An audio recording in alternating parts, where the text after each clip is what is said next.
Nation, what's going on? Cue the woodshed. Ken, the super cool Spartan here. My brother Brian, the super mad Spartan. Licking our wounds from yet another bitter defeat at the hands of the Michigan Wolverines. That team down the road, sign-stealing university. Another tragic loss here. Just very Tragic? deflating. I don't know if it's tragic. I feel like an expected loss. This is the expectation that's been set at Michigan State so far. Well, tragic in the sense that this is our fourth loss in a row against Michigan. I mean, of course, I didn't think we would win this game. There was just no way. And there was At least we maybe, covered the spread. yeah, once again, we managed to cover the Backdoor spread. touchdown. We managed to cover the spread, but pretty much Michigan State got spreaded by Michigan. Legs in the air. Yeah, that text you sent me was very hilarious. Very There it is. hilarious. But Legs in the air. That's all you can describe it. So before we get into it, broski, I know you were in the area at East Lansing, with your homies. So how was that outside of the loss? How was that hanging out with your boys out there in good old EL? It was outside of the loss, of course. It was a great weekend. I got to hang out with my brothers from another mother, as they say. I have several friends. Some of my best friends went to U of M. We haven't all gathered to watch the game in, I don't know, it's been such a long time, probably over a decade. But Oh, some of my wow. friends drove to town. That's the Airbnb. We started the day at Crunchies, classic, Oh, bar. Had a yeah. had a bucket of beer amongst the fellas. We're a little bit older now, so we had to take a little chill pill time before the game. Then we went to another bar. I think it was Andy's and something. It started getting hazy, you know, Oh, okay. libations. So Okay. but I had a great time. They were sympathetic to the cause. Oh, excuse me, they're sympathetic to the cause. As bad as Michigan State played, Michigan was it was not a great game to watch aesthetically. It was two not great teams, but one just was more solid than the other. I agree. So I went to the annual Urban Tailgate hosted by the Black alumni chapters of MSU, BA, and University of Michigan. This was the 27th annual Urban Tailgate, and saw the guys that we interviewed from the Michigan side there, Jared Irons and Thomas Gines. So shout out to them. They were cool. They didn't rub it in or anything. When I saw Thomas, he was like, all love, brother, all love. So, yeah, so they were cool. They were cool with it. And I saw this guy there from Michigan who looked just like Sharon Moore. I saw him walk into the venue, and I was like, yo, you look just like Sharon Moore. So we got to talking, and he showed me some pictures that he took at one of the games for the Big Three. And they actually thought he was Sharon Moore because he showed me pictures he took with like Ice Cube and some of the former NBA players that own the Detroit team here. Mm-hmm. George the Iceman Gervin. And I think he took a picture with man, I want to say Jalen Rose. Don't quote me on that one, but they really thought he was Sharon Moore. So that was cool, Celebrity talking to impersonator. that guy. And Celebrity. yeah, it was well attended too. It was well attended. Like you said, everything was good except for seeing our team, look like trash again. So outside of that, had a good time as well. But So to the game. Yes, to the game. So let's just get right into it. Another loss, 31-20. Started right out the gate with a turnover. Aiden Childs fumbled the ball. Luckily, the defense only held Michigan down to 3 points. And I have to say that this was one of the very rare times that the defense looked better than the offense overall. I mean, the defense, they held as much as they could. They got to Bryce Underwood. They had some bad calls here and there that went in there that did not go in their favor. Overall, the game was Yes, terrible with penalties. I mean, just god awful, just dumbass penalties. You know, it was like 8 penalties in the unsportsmanlike first quarter. conduct and hands in the face. I mean, stuff that we've been seeing pretty much all season. And Untimely penalties. yes, It's funny because they had kind of reined in getting a bunch of penalties, but there's always timely ones. This game yeah, was a combination of everything. We had timely penalties, bad penalties, you know, bad coaching. of course, coaching. And I want to get this out of the way. I might complain about the refs. I don't think there was any. They didn't cost us the game. No, This is they how didn't. Michigan They didn't State. cost us the game. No. This is how Michigan State has been playing. It's you can't say, oh well, if this then that. No, our team is too up and down to even. Oh, with the big missed call, of course, was the offsides on the sack fumble of Bryce Underwood. We're only down 3. We get the ball back, and we have momentum. Now, there is absolutely zero guarantee that State was going to do anything with that possession. It was a Right. crapshoot. You don't know. It's a mixed bag with offense. Offense was very up and down, inconsistent during the game. So what that was is a horrific call. I know it was a bang bang play, and I can see how the ref saw it that way, but it was obviously you could tell it was bad. Some of the pass interference calls or lack thereof could have extended drives, but again, it's not like our offense or defense is known to for their consistency. So are the refs terrible? Absolutely. They cost us the game? I don't think so. Not even a little bit. Well, I can say that both the offense and defense are very consistent of being inconsistent. We've been seeing that all season. They're Agreed. consistent and being very inconsistent. Case in point, the offense, a lot of punts, 3-and-outs. Then as the game went on, Aiden Childs getting sacked. A lot of stupid ass calls by the coaching staff on those fourth and whatever plays. And it was just the usual compounded things that happen from start to finish.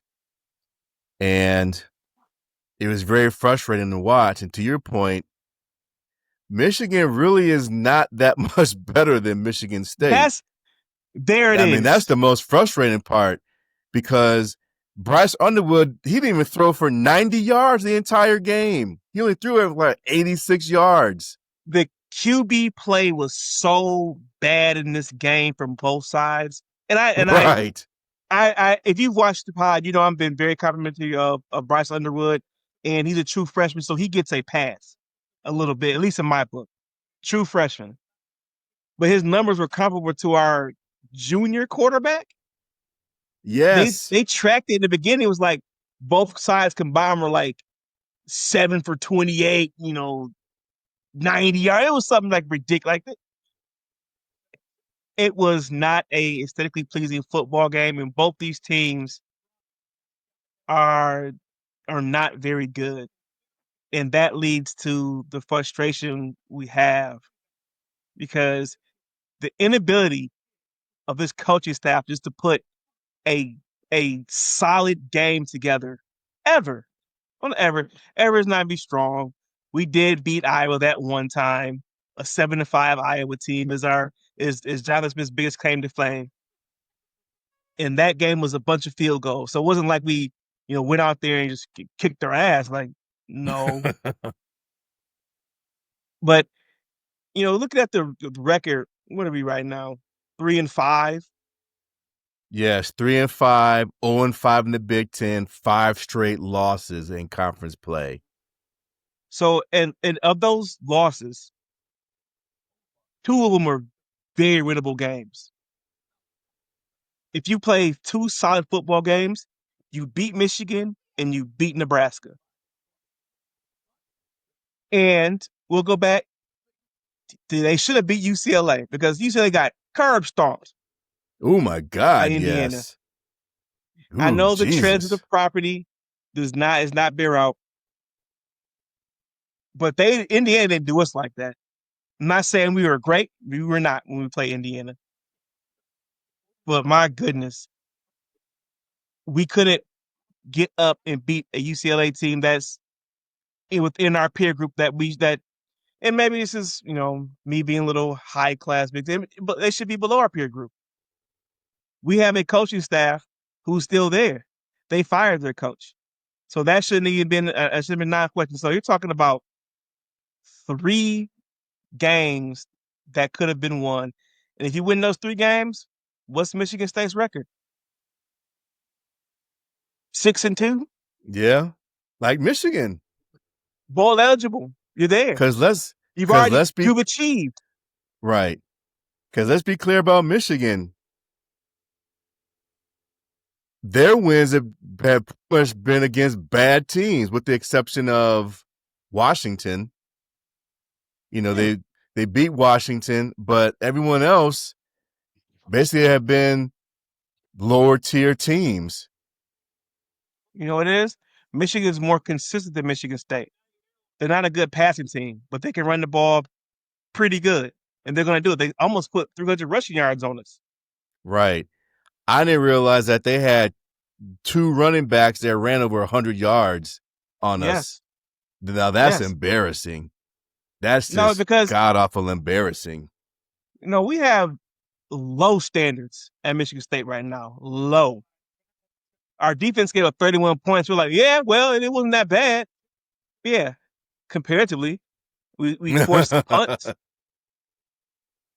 And keep harping on it, but this coaching staff's inability to get these guys to play a consistent brand of football is one of the reasons, as you already know, Smith gotta go. Oh yeah, for sure. When they were showing the camera to him on the screen, you could just tell that he had that look Oh, in he his knows. face. He's He like, knows. I need to get up out of here.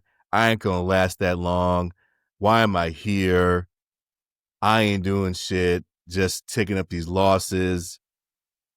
I need to take my ass back to the West Coast where I can be comfortable in my own skin, doing my own thing.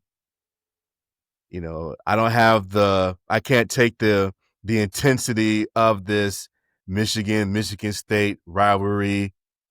And what's interesting is that there have been several articles that have come out since the Michigan game where they've talked about Smith never really studied how intense this rivalry was. This goes back when he was first hired. I mean, and I was thinking about this, Brian, because I was watching the interview we had with the Michigan and Michigan State players, and I picked up on something that Ashton Henderson said when he's talking about when he's playing with under D'Antonio, what the preparation was for the week of playing Michigan. And he was saying that they looked at all the minute details for preparing for the game against Michigan, you know, from the study halls to looking at the film, all the minute things you need to do to beat Michigan. So they were prepared that week to go to battle. And you could tell that Smith did not have any type of preparation at all. If it was very weak preparation. I mean, I think that's compared to what Ashton was saying during his interview, that and when they talked about Smith not really studying up on the rivalry, and he had that look on his face like he was like a deer in the headlights. I mean, that's just my I personal take. I could be wrong, okay. but that's just that's what my thought is. I can respect it. Everybody's entitled to their opinion. I think that's a little unfair to Jonathan Smith because, you know, when he that first game, State came when they first played last year in Ann Arbor, the team came out fired up and ready to go. Nate Carter had start he that was a turning point game for Nate Carter as a running back at Michigan State. I had never seen him That's run true. that hard, be that like breaking tackles. I was like, okay, this is the guy they talk about. I've seen it. Now there were some coaching mistakes that that cost us. There were some turnovers, but I don't. I think all these sometimes these things come out. These reasons why he wasn't intense enough. He didn't understand the rival. Well, they came out being aggressive. I don't really buy that. It's my opinion. I just think the coaching staff doesn't know how to get these guys to play the game that they want them to play. And ultimately, that's going to be the end of the Jonathan Smith era at Michigan State because, kind of looking at it at the whole picture, offense, defense, special teams, and coaching. You call the right play, they don't execute. Ultimately, that comes back to coaching, but okay, there's has to be some accountability with the players. If you call that play in your quarterback, you call it a right play, you get the guy up and you want to get open, but your quarterback can't get the ball to him, he throws it behind him, or throws it in the dirt. Well, you did your job as a coach, you got him in the right position, but they didn't make the play. Now that doesn't happen. It doesn't like it happens a whole lot with everybody being on the same page, things working out the same way. So if Mm-hmm. you have an offensive line that can't block, how do you call the run plays? How do you run? How can you ultimately? I'll streamline it. The biggest indictment of this school and the football team is there is no identity. You can't identify Right. what they even try to do well, what they can do well. As opposed to Michigan on the other side, they want to be tough. They want to run. They want to run the football. They're just going to try to wear you down, shorten the game, hit a couple of big plays, and sit and run a clock out. That's their identity, and that's what they're going to Yeah, try to do. run the ball and play good defense. Yes, and you know, Michigan State, you never know what you're going to get from a game to game basis.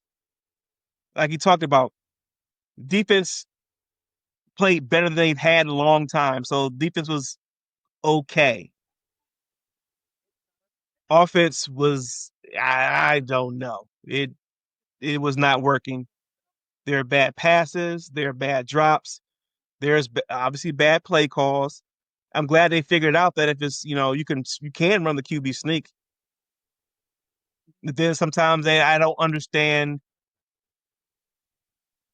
the lack of urgency. Then there's super urgency. It's like it's you don't. It's a mixed bag.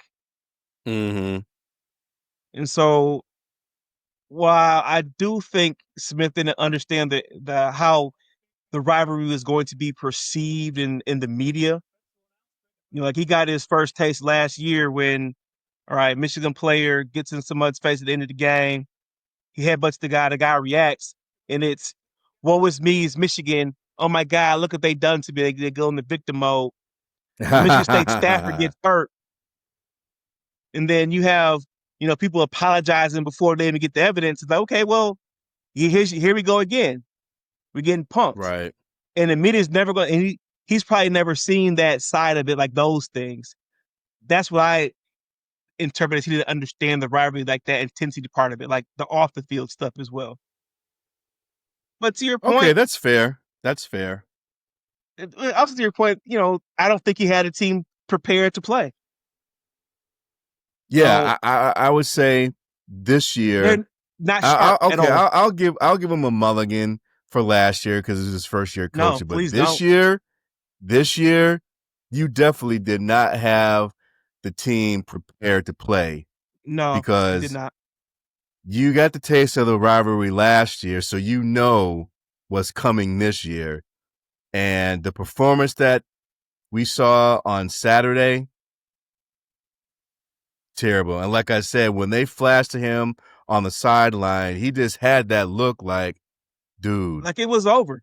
Like it it was he had over. no answers. Right. None. He had no And answers. he, And that goes part of what I was talking about. I don't think he's a dumb football guy. By all accounts, Jonathan Smith is a brilliant football mind, but he doesn't know what it takes to get this team to play well. He has no clue. And there could be whatever reason behind it.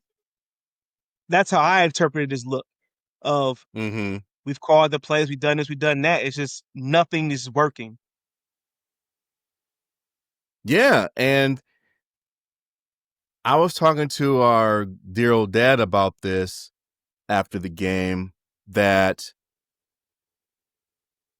this coaching staff, they seem to be allergic to doing adjustments.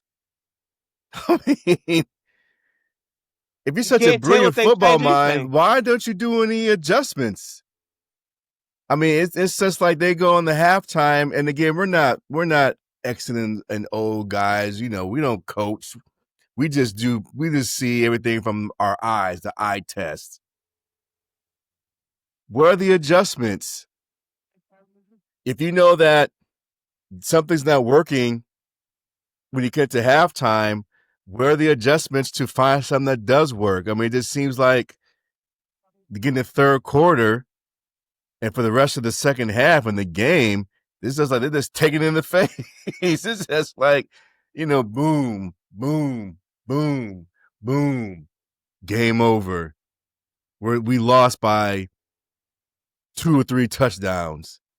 And then, like I've been saying all season, Jonathan Smith, and this is something else I read too, Brian, that even one of the articles I read, the guys, the reporter said that Jonathan Smith is sounding the same at every press conference after the Yes, he game. is. He sounds like a Borg drone talking about, okay, I'm gonna get it out the way. The loss is on me. Like, oh, okay, here we go again. The It's loss is on not me. good We're enough. not good enough. We're not good enough. Yeah, we tried this. We tried that. It's not good enough. We're just not good enough. And that's on the Like, coaches too. And Jesus. that's on player. Like, And I'm like, yeah. But God. and again, he's saying that because he doesn't have the answers. Like when in the miracle of the game, every 3 or 4 plays, when they call the right defense to call the right offense, it still doesn't work. Somebody breaks down somewhere. You have the perfect um, offensive play called to beat whatever defense they're in. Up quarterback skip pass to the ground. Well, what can you do as a coach with that one? Could pull your quarterback. I mean, I'm I've been on the Aiden Childs bandwagon for a long time, but if we're going to be honest about numbers, you don't know which quarterback you're getting from game to game. Are you getting the guy who set a school record of completions in a row, or you get the guy who's skilling ball into the dirt? And it's not all on Well, Childs. He faces pressures. Offensive line is a mixed bag as well. Left tackle tried to give it a go. Stan Real got hurt again.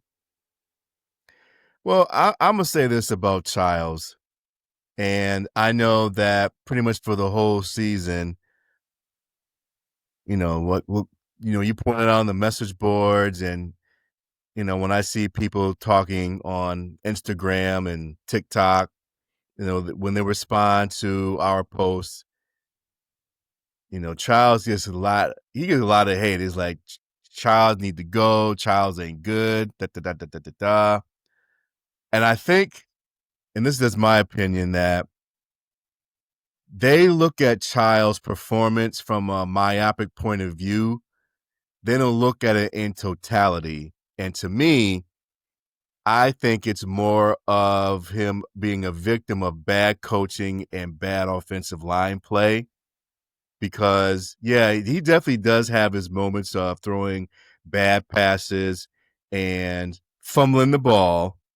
So I'm not completely absolving him of those things, but I do feel that his thing is a microcosm of the the results of bad coaching and a bad offensive line play. And I mean, can you imagine if Aiden Childs, he's front and center, and as soon as he hiked the ball, you have an old lineman doing this. We've seen this one. Like, oh my God, over someone came surrender. through and just sacked him and put him out the damn game. Or you have, one lineman going to the right instead of going left, and then you see a defender just rush in and blast him. Or as soon as the ball is hiked, he's already scrambling for his life. I mean, what do you expect? And again, I'm not absolving him from throwing bad passes and fumbling the ball. I mean, those plays are definitely on him, but I think the bigger picture is that again, he has terrible coaching. The offensive coordinator, trash, and the offensive line has been trash all season. Let's just call it what it is. They've been doing the curly shuffle with the O line since week one. And that ultimately goes up to the head coach. I mean, that's my take. Those are my thoughts on that. And I don't entirely disagree with it. I think there has to be a more nuanced argument. We're talking about QB play, especially with Michigan State. Um, we were watching the game like at the bar, and I'm screaming. They show replays, and so if they show a replay of a sack or a bad pass, I would always start. I would count how many seconds until something someone was in this face. A lot of times it's one, two, three. There's somebody coming through Blasted. the line, and I can agree that you know well we're asking of Aiden Childs, we're asking him to be like Lamar Jackson or something, and just completely be able to put this team on his back and carry them in all phases of the game to win. Oh, he's paid a bunch of money, so he should be able to do it. Like, well, maybe he's not Lamar Jackson. That's okay. And you know, a weird thing about this game was they came out like trying to get Childs into a rhythm, like, hey, pass here, pass there, and you know, I believe I was listening to Jim Caparoni. He did his VCast, and they pointed out that Michigan had ran 22 plays in the first quarter. Like, that's a lot of plays for our defense to be out there. And offense was Mm-hmm. giving the ball back quick because we did so many incomplete passes. And it's funny because as fans, people have been clamoring, hey, we can't run the ball. We should just go full air raid and throw it. Well, we did that and it didn't work. And then lo and behold, State got kind of back into the game with the running game. Mekhi Frazier had a really nice game. Yeah, He he had a did. 49-yard run and like another 26. He had it, you know, and the consistency, yet again, running game kind of showed up and it was the better part of the game for Michigan State's offense. But they Mm-hmm.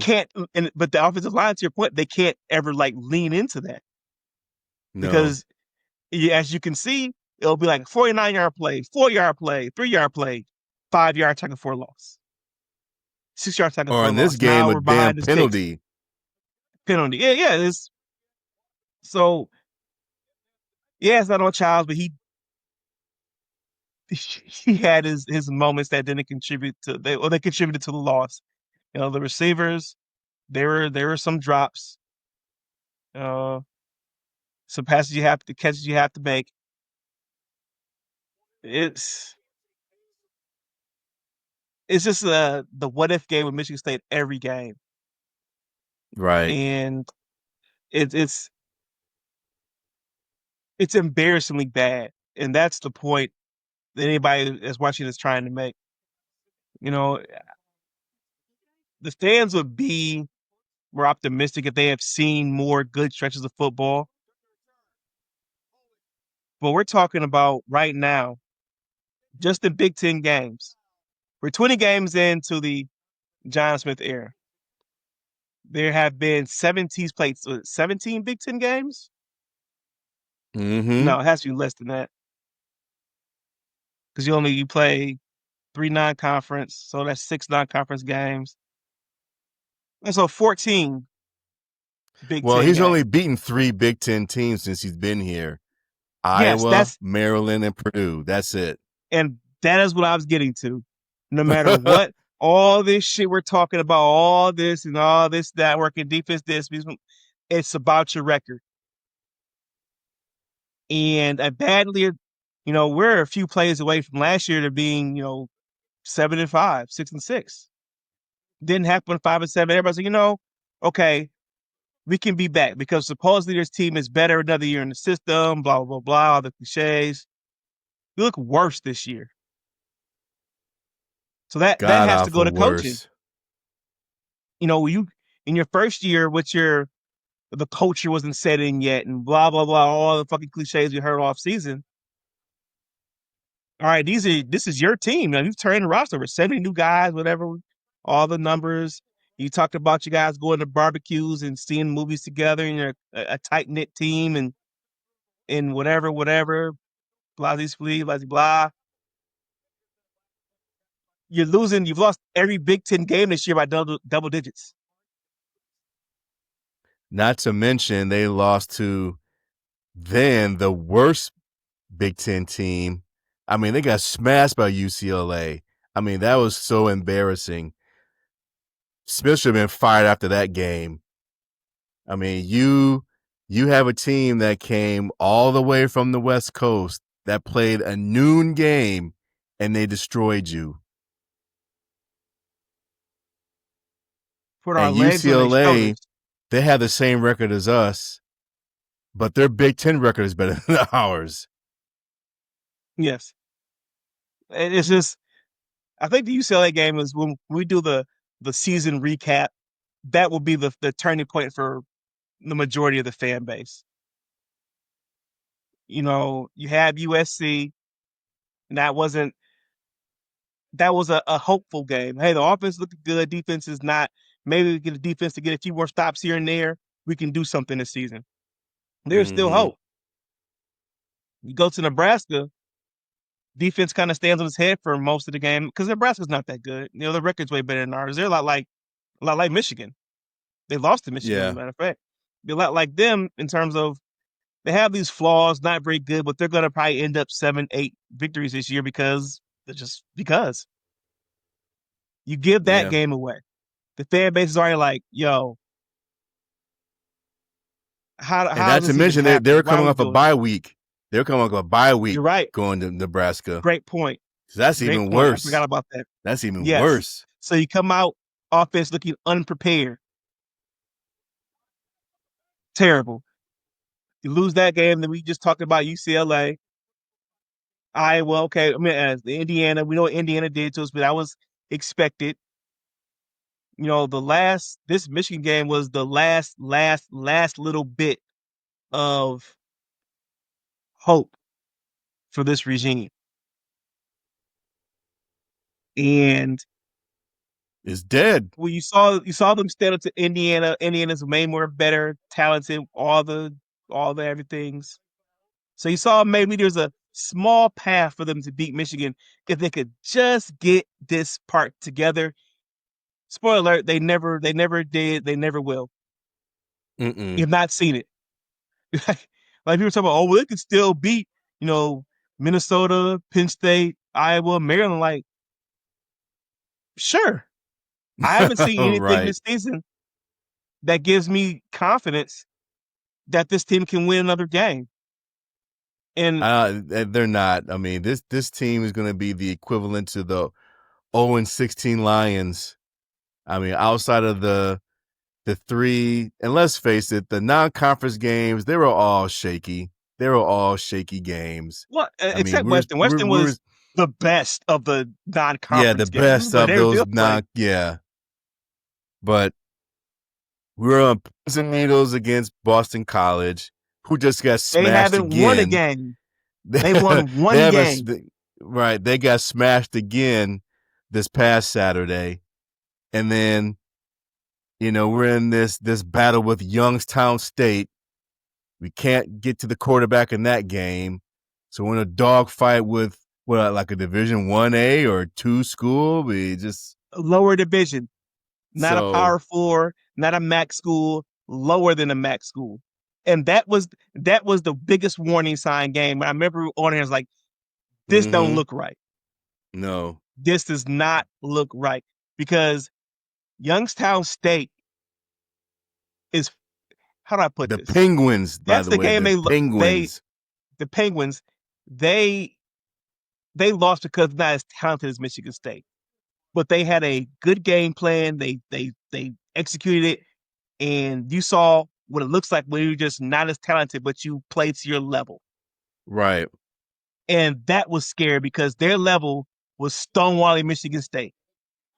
I was like, okay, we can, that's not a good look. And then we saw USC, Nebraska, UCLA, Indiana, and now Michigan. And that game showed it. Yeah. Like, even think about this. Even in D'Antonio's worst season, they went the 3-9 season. That, remember, they still came out and put a paddle to Rutgers. Yeah. They beat Rutgers like 56-3 or something like that. It was like, okay, hey, this team still got something. There's Right. only 3 wins. Yeah, it sucked, but man, Jonathan Smith ain't put a paddle to no Big Ten school. Even No, he's the even one the getting lesser peer paddled. group. He's the one Yes. getting the paddling. Thank you, sir. Can I have another? It's like, that Purdue game last year, they come out, they're beating Purdue pretty bad, and Purdue damn near wins that game still. Like, oh my God. Yes. And that was last, I'm bottom lining. There's no They hope. just they can't put a game together. There's And no I've seen hope. no, and as the players, that's why I really try not to bag on them, because at this point they've been put in bad positions. They know what's happening. They're experiencing it. And I don't think they quit. And that reminds me of my biggest point versus Michigan. I'm kind of all over the place. We didn't talk about the coaching in the end game. So State, as bad as they played on offense and all these things going wrong, they find themselves in this game. Mm-hmm. Michigan comes out, they put that touchdown on us. We go down, we get the big runs, we come back. State scores a touchdown. We're only going to be down 10 points. But our coaching staff decides to go for two because he said the analytics, Analytics. The analytics. analytics. I don't give a fuck what the analytics say. You play the game the way you're supposed to play the game. You play it Right. tight. Called extra point. Right. Extra Extra point. At point. that point, I think it would have been what, 14-24. We're down 10. Mm-hmm. That's like the beginning of the fourth, end of the third. If you get that extra point. Because you get back down in the field, you get back into field goal range. And now, because you made that stupid ass fucking decision before about going for two, now instead of kicking a field goal and putting your team down 7, you got to go for it on fourth down. You don't get it. Then Right. you come down and do the same shit again. You got to go for it on fourth down because, well, you got to chase points. 2 field goals. That puts you at 20-24, about 5 or 6 minutes left in the game. That's called managing the football game. That's all on the head coach. which That he should have has got. not I done a was good I year. was at the bar screaming, and I know I'm thank God my wife loves me. I was screaming. I was like, "What the We were fuck are you screaming too. doing? Yeah, Like, we were dog, screaming you you too. you are mismanaging the game, and that is why one of the reasons why he has to go. And I hate to keep going back in the past. Like, man, Mark D'Antonio on one of them 7-5 in his last few years, one of those the rookie years, the last couple times they had that team, they would have dog walked this Michigan team Oh yeah, for sure, just by playing the game the right way. for sure. Michigan, they were like, okay, we got the lead, we ain't got to do nothing because they ain't got nothing, and they're correct Right, because you get the ball three more times and you get down into the red zone, but you can't do anything because you made a bad decision 15 minutes ago. right. You don't And one even, thing I've at that noticed, point, you couldn't put the players in position to even win the game. After they clawed back into the game that they had kind of no business being in because Michigan is not that good either. mm-mm. And one thing I had, I talked to her dad about this too, is that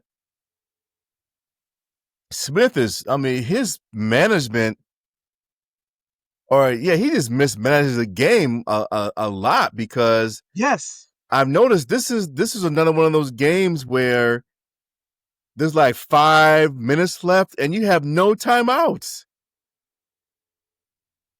Like how you get down to the last 4 or 5 minutes of the game, you have zero timeouts, bro.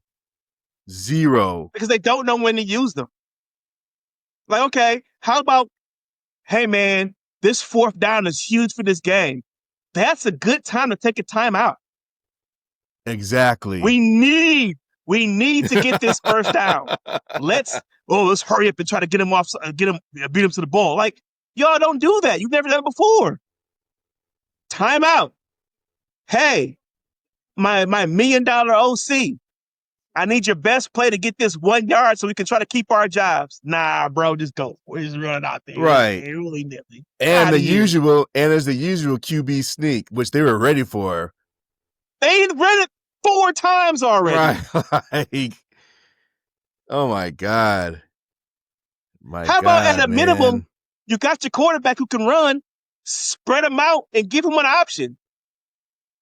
Hey, this is your first read. If Nick Barnes not open on this fucking slant, I need you to tuck this ball and get this 1 yard, Aiden.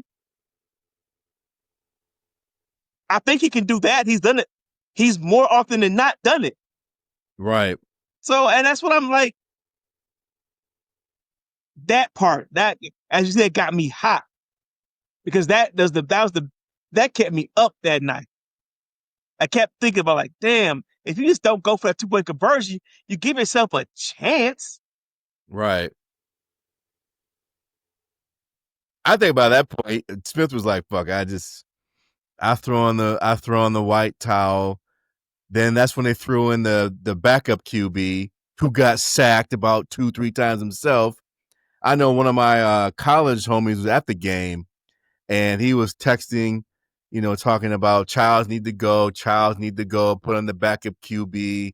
I'm like, really? You want to put on the backup QB? You think we would do any better That's than how I Aiden go. Childs? I mean, shit, he got his ass tore up just as much as Childs did. I mean, he was able to get like a garbage cube TD within like 13 seconds left in the game for MSU to beat the spread. But the QB was victim to the same thing that Aiden was. No offensive line blocking. He got sacked as many times as Aiden did within the 5 minutes he played, maybe 3-4 minutes he played. As the saying goes, the unknown is undefeated. It's always, oh, the backup has to be better. The coaches don't know anything. I don't I don't know.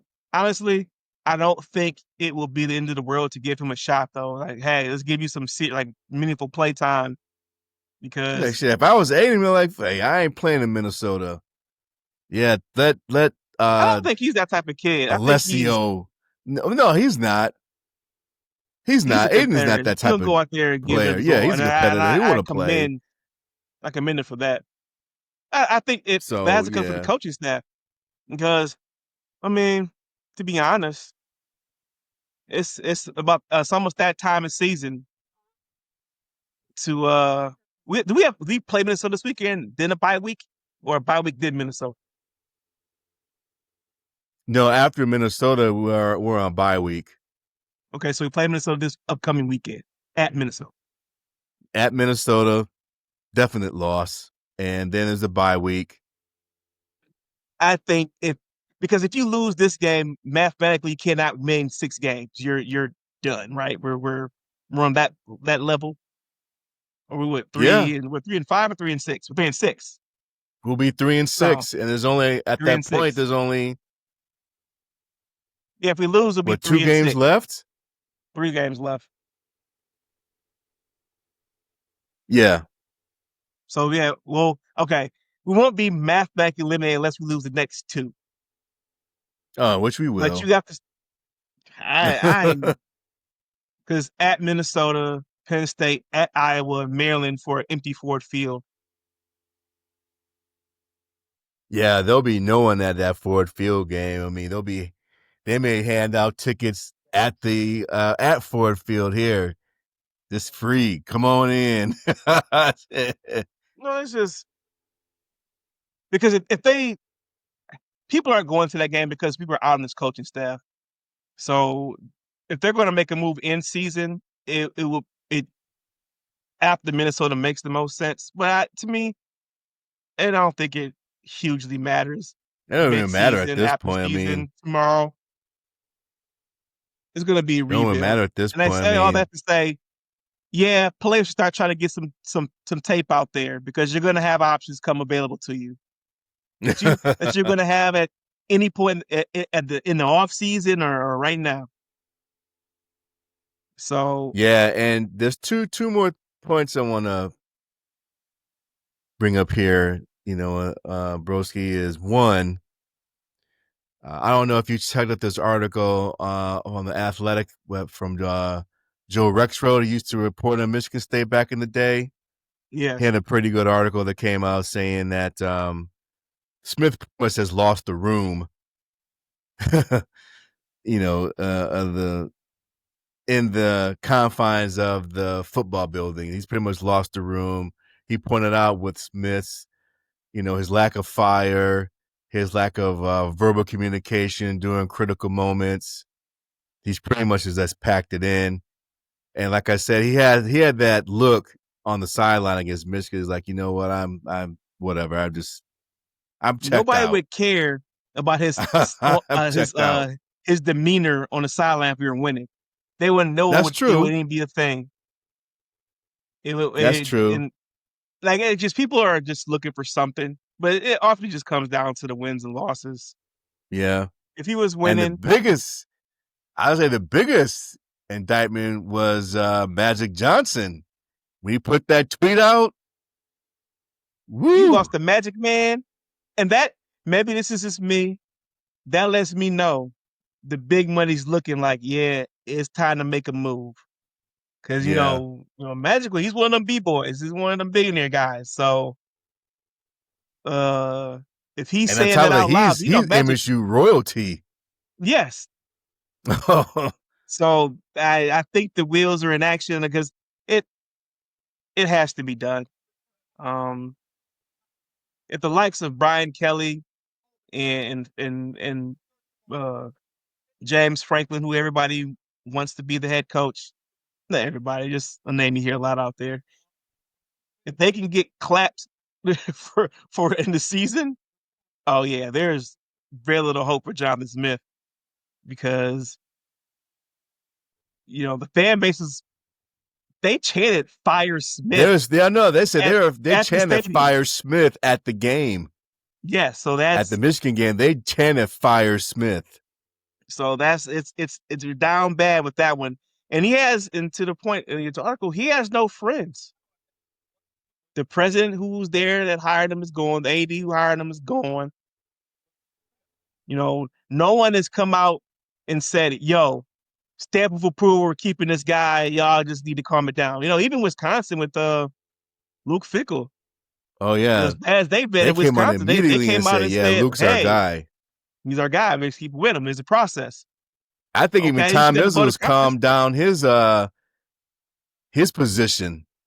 I think Tom, Izzo is even like, Izzo's trying to throw him a bone. Izzo yeah, is he's yeah. not Let gonna. me back He's off always here gonna stand at now. the university. He's not gonna, wake waves. He's gonna say, "Hey, we support the coach, support the players." And even if you listen to what he said, he wasn't really like so, effusive his praise for Steve. He was like, "Yeah, support the program, support the players, support the coach." So, but to your point, it's getting too much of a groundswell. 3 weeks ago, people were making fun of Michigan State fandom for saying Smith has to go. Now you're It's seeing out loud. It's it's out out loud. loud. I There's mean, it's national writers very picking up loud. top five coaches still on the hot seat. Smith's name is there.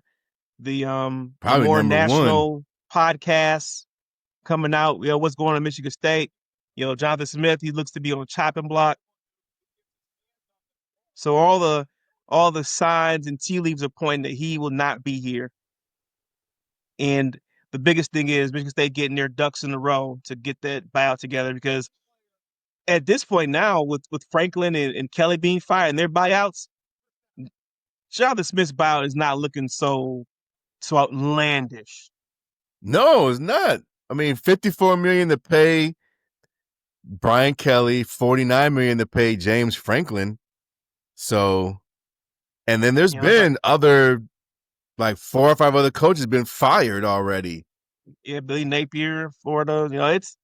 It's going to be a crazy The man, what's his coaching name from carousel. Mike? Was it Mike Lundy from Oklahoma State? I'm a man. I'm 40. That dude, Mike he got Gundy. fired. Mike Yeah, Gundy. I think he was the My first bad, Mike first Gundy. domino to fall. Yeah, I he wouldn't. got I mean, blasted. I think and Dabo Swinney from Clemson is talking about how he's speaking to the media.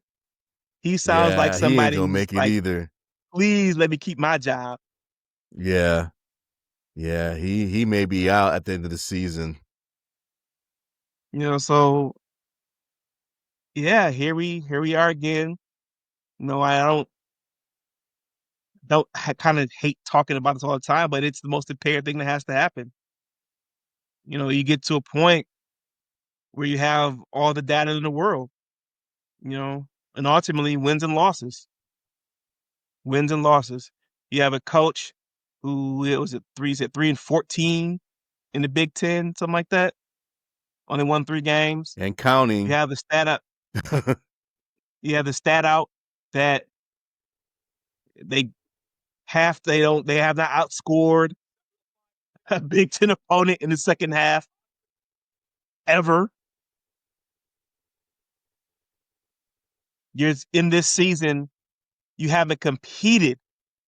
You barely competed against your peer group, and you're losing by double digits at a minimum, usually by 3 scores.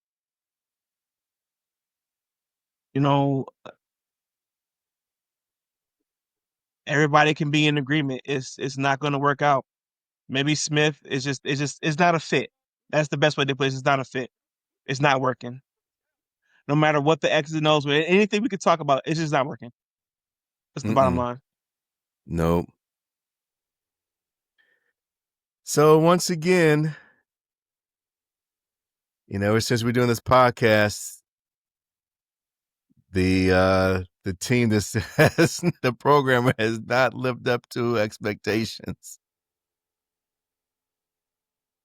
We ain't cued the woodshed on nobody. Right. We've been taken to the We've been woodshed. taken to the woodshed. Yeah, boys. It's well, I think I said this in the last podcast that thank God college basketball is going to be starting soon. Yeah, them Izzo fighting remains our Izzo's. saving grace.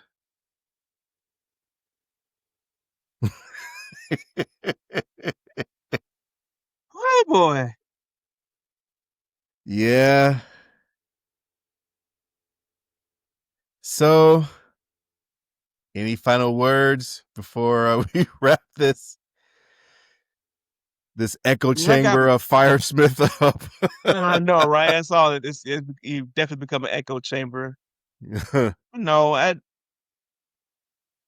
think the more kind of you know the thing I think about.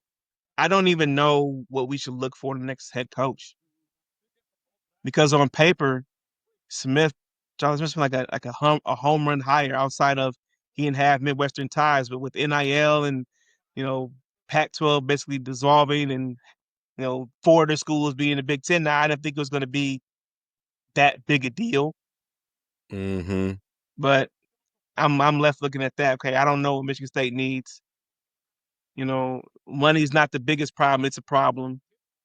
But we have to find someone who's going to be a fit for Michigan State, and that's what our new AD, who I don't think he's been here 6 months yet, you're gonna have to figure it out.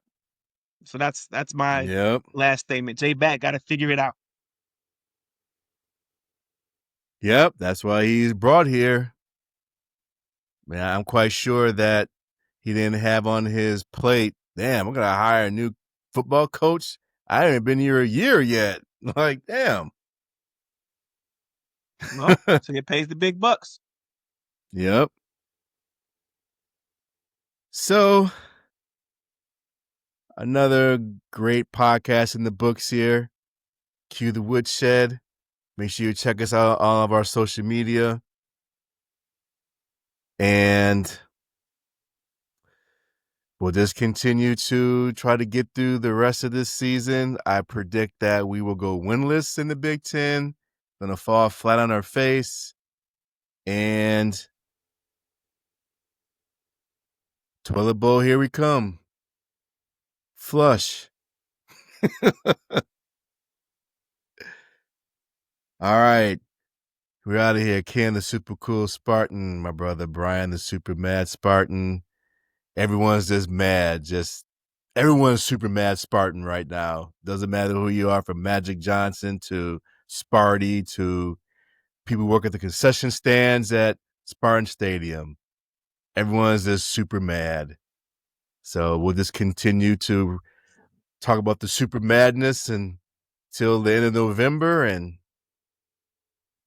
see what happens from there. We out.